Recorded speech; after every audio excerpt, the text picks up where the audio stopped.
Salut à tous, c'est Arthur, très content de vous retrouver pour un nouveau débrief. Le FC Nantes a sorti le match de sa saison face à des Brestois complètement envahis dès le début du match.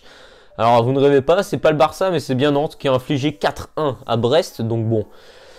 Enfin Nantes enchaîne 2 victoires consécutivement, c'est un miracle et c'est surtout que voilà, il y a la manière qui va avec, c'est assez surprenant.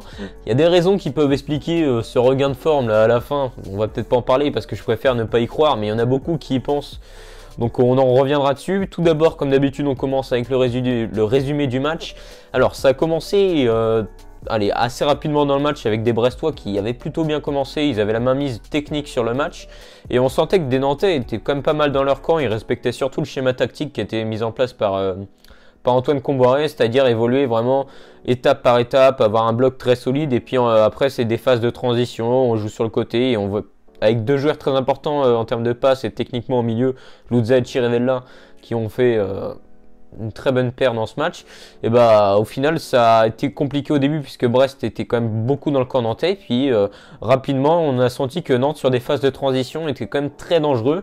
Moses Simon dès le début a clairement voilà il a dribblé. Alors je sais plus c'était quel joueur. Il me semble bien que c'était Chardonnay je crois. Non, c'était Pierre Gabriel. Il a complètement déposé Pierre Gabriel sur le côté droit brestois. Après, il arrive, il rentre un peu dans la surface. Il centre en retrait pour Denis Sapia, qui, on le voit souvent dans cette position, Apia à l'entrée de la surface, assez offensif avec son pied droit, parce que du coup, latéral droit qui joue à gauche. Et du coup, la frappe un petit peu en glissant de Apia qui passe juste à côté des buts de l'Arsenal. Déjà, tu sens que Nantes sont quand même beaucoup plus dangereux et beaucoup plus dans l'efficacité, même si bon à ce moment-là Nantes n'avait pas encore marqué, mais on sentait qu'ils prenaient pas 40 ans à former leurs actions comme faisaient les Brestois. Et puis derrière Nantes a déroulé. Le premier but il intervient suite à une touche, Imran Louza qui a une brèche pour enrouler une frappe. L'Arsenal qui s'interpose mais il dégage, je pense qu'il fait une faute de main l'Arsenal puisque ça revient dans les pieds de Moses Simon qui pousse au fond. Dans le but vide, ça fait 1-0 pour Nantes. 6e but de la saison pour Moses Simon. On parle de mauvaise saison du Nigérien. C'est vrai que pendant de longs matchs, souvent il fait pas grand chose. Mais en soi, il a réussi à garder des stats, surtout depuis le début de l'année civile 2021. Donc Simon avec des stats, pourquoi pas. Là déjà on le sent mieux, il gagne de plus en plus ses 1v1 comme l'année dernière. Donc pourquoi pas Moses Simon, il faut continuer comme ça. Et puis... un joueur qui est en confiance en ce moment, Ludovic Blas, qui lui aussi a des stats 9e but de la saison, je crois bien aujourd'hui, 9 ou 8, 9 je crois, 9e but de la saison. Et voilà, là pour l'instant je pense le plus beau but de la saison du FC Nantes, qui intervient suite à une très belle phase de transition. On est passé sur le côté, Simon qui revient pour Luzza, la petite passe qui passe juste devant Magnetti pour Ludovic Blas. Ludovic Blas qui envoie une roquette missile direction barre transversale rentrante, petit pont, la totale. Du coup ça fait 2-0 pour Nantes. Gauthier Larseneur qui ne peut strictement rien faire. Voilà, on en reste là sur cette première mi-temps. Des Nantais très cohérent dans le plan de jeu qui était mis en place par Antoine Comboiré pour contrer Olivier Dalloglio. Et en seconde mi-temps, Olivier Dalloglio il a mis les choses au plat, il a dit on va attaquer et on va revenir. Il fait rentrer Steve Mounier et Jean Lucas. Donc là, tu es là, tu es devant ton écran, tu fais ouh putain. Parce que voilà, c'est quand même des bons joueurs. Hein. Steve Mounier, voilà, il a marqué pareil sa dose de but. Jean Lucas, c'est un très bon joueur également au milieu de terrain. Et du coup, il fait sortir ses 2 milieux. Donc, il y a un attaquant en plus pour ajouter de la time. Ils ont un milieu en moins. Et Nantes a très bien réagi à cette situation, puisque Nantes a compris qu'il fallait réagir en phase de contre. Alors certes, les Brestois étaient oppressants physiquement dans la surface. Mais quand tu as un Alban Lafont qui est en très bonne forme en ce moment et qui va surtout chercher des ballons très hauts, parce que ça aussi c'est une de ses forces, Alban Lafont, quand il gueule là, comme ça là très fort et qui saute à 40 mètres pour aller chercher la balle, même Steve Mounier il peut pas l'avoir. Et plusieurs fois ça a fait du bien. On l'avait vu la semaine dernière face à Strasbourg qui avait amené le 2e but. Et là voilà, encore une fois sur des phases de contre, et c'est Imran Louza. Alors il y a quand même avant une très bonne action qui est emmenée par Apia. Après il y a Simon, le centre de Moses Simon pour Imran Louza. Le contrôle, il élimine Romain Perrault, il enchaîne avec une frappe premier poteau, parfait. Technique, précision, Imran Louza a été très correct dans son match. Je pense son meilleur match depuis très longtemps, peut-être même l'année dernière, même s'il a fait une petite erreur à la fin, on en reviendra. Et puis voilà, 3-0 pour Nantes. Là, tu es devant ton écran, tu fermes les yeux plusieurs fois pour réaliser réalisé, si c'est un rêve ou pas.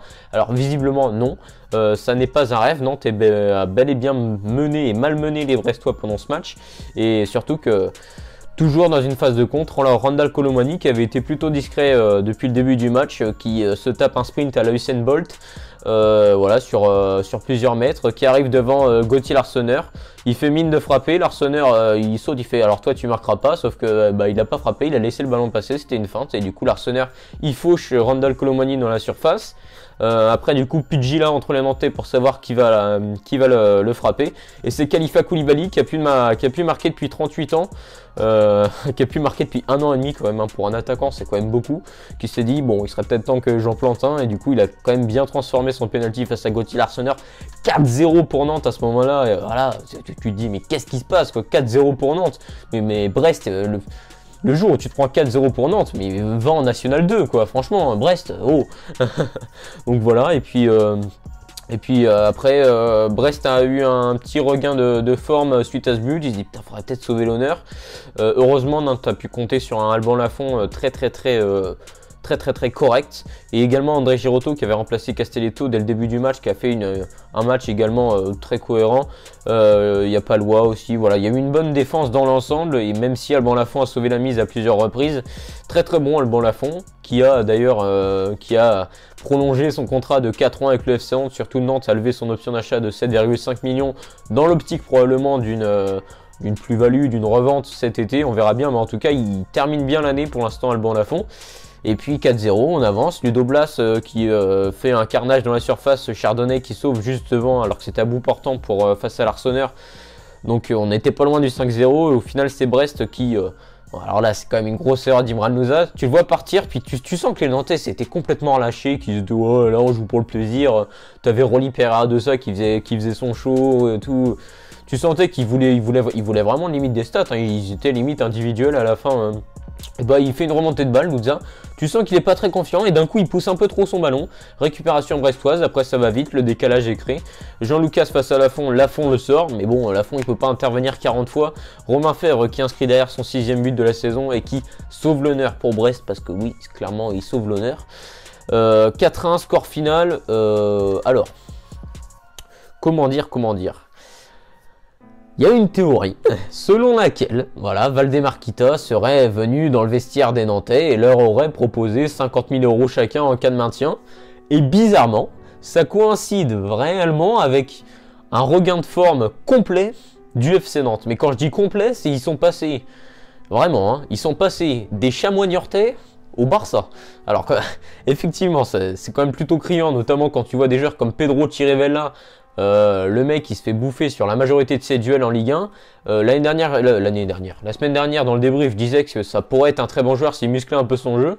Là bizarrement le mec c'était Iniesta, hein, franchement. Alors là il a fait un carnage aujourd'hui, Pedro Chirivella. Tu te demandes, voilà, moi personnellement je préfère ne pas croire à cette théorie.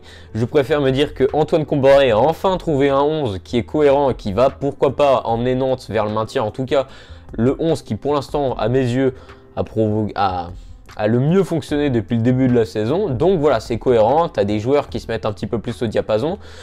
Il y a le choix fort quand même de ce dispositif, ça a été d'enlever le point d'ancrage qui était Touré, qui ratait 48 passes sur 49 par match. Donc ça a été surtout de mettre deux milieux techniques qui permettent d'être dans des phases de transition et de contre-attaque plutôt précis, et ça se ressent. Parce que Nantes joue mieux et Nantes propose déjà un petit peu plus de jeu, balle au pied, etc. C'est quand même un petit peu plus Brésil tout ça, donc c'est pas trop mal. Donc je préfère croire personnellement au fait qu'Antoine Comboré a trouvé un système auquel les Nantais sont le mieux, et je pense qu'on va continuer avec ce 11, et j'espère personnellement que les joueurs ne se démènent pas pour les 50 000 balles à la fin. Donc voilà, je trouverais ça vraiment honteux, et l'image que dégagerait le club dans ces cas-là serait...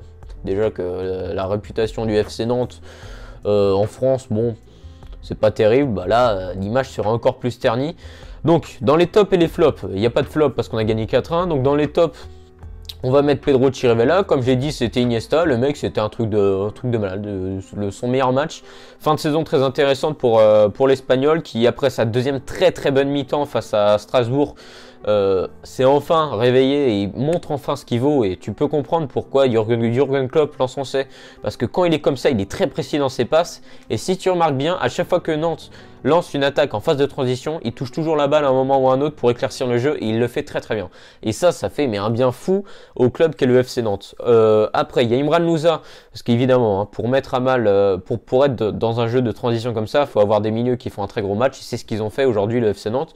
Louza et Chirivella, très bon match. Louza, je vais pas le mettre dans les tops uniquement pour sa bourde à la fin qui nous compte un but, parce que je me dis, s'il fait le même la semaine prochaine face à Bordeaux, alors que Nantes mène 1-0, on perd 2 points et ça peut nous coûter le maintien. Donc évite ce type d'erreur parce qu'une erreur qui coûte un but, c'est une erreur qui, voilà, c'est quand même une grosse erreur.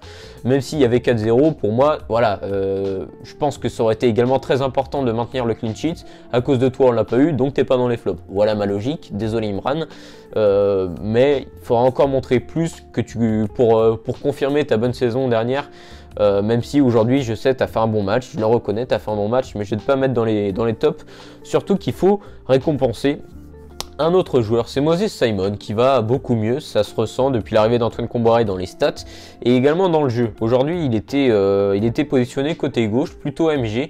Il a été obligé d'être un petit peu plus défensif qu'à son accoutumée quand Brest poussait et il l'a fait très bien et sur les phases de transition, on l'a senti à l'aise parce qu'il avait toujours une solution en retrait avec Chirivella, ce qui lui permettait d'être dangereux. On l'a vu sur le deuxième but où il a cherché Louza, donc entrée de surface et à chaque fois il a deux solutions. Soit il peut provoquer en 1 contre 1 et dans ces cas-là, on sait Moses Simon ça passe souvent et dans tous les cas il aura toujours une solution en retrait et ça lui a fait du bien et il l'a fait à merveille dans ce match puisque Nantes a très bien joué aussi grâce à Moses Simon.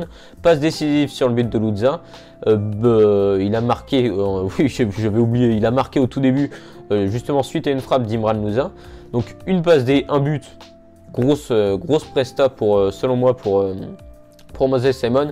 Je sens déjà dans les commentaires les gens qui vont me dire attends mais t'es un fou, Imran Louza il a fait 2 passes décisives, il a marqué un but, tu ne le mets pas dans tes tops. Je vais simplement lui faire payer son but parce que là j'y repense, c'est vrai qu'il a fait 2 passes décisives, attends, il en a fait 1 ou 2, je sais plus, il en a peut-être bien fait juste une, je sais plus. En tout cas il a fait un gros match offensivement, mais je tiens à préciser Imran Louza, voilà, je me suis déjà exprimé à son sujet. Donc dans les tops pour l'instant on a dit Chirivella, on a dit Simon. J'hésite à récompenser Blas pour l'ensemble de son match. Techniquement on va le mettre dans les plus, mais j'aimerais bien récompenser un joueur qui en défense a été très correct pour moi dans ce match, c'est Sébastien Corchia. J'ai trouvé que c'était le meilleur Nantais. En fait toute la défense a fait un bon match, même Apia, même Palois, même Giroto. Mais je vais mettre Corchia parce que je l'ai vraiment trouvé juste, mais à chaque fois, même en fin de match, quand tu sentais que l'équipe baissait les bras, lui, il gardait à l'esprit voilà, qu'il fallait continuer à faire du jeu parce que Brest allait essayer de sauver l'honneur et il l'a très bien fait. Donc Corchia, Simon et Chirivella dans mes tops, un plus pour Louza et pour Blas. Voilà les 5 joueurs que je souhaite retenir de ce match. Une mention honorable pour Khalifa Koulibaly qui a enfin marqué le géant malien sur un penalty, donc ça voilà, si ça peut le relancer pourquoi pas, mais bon comme on commence à avoir du mal à y croire depuis le temps. En tout cas j'espère que ce débrief vous aura plu, si c'est le cas n'hésitez pas à me le dire dans l'espace commentaire et à vous abonner à ma chaîne YouTube. Allez ciao tout le monde.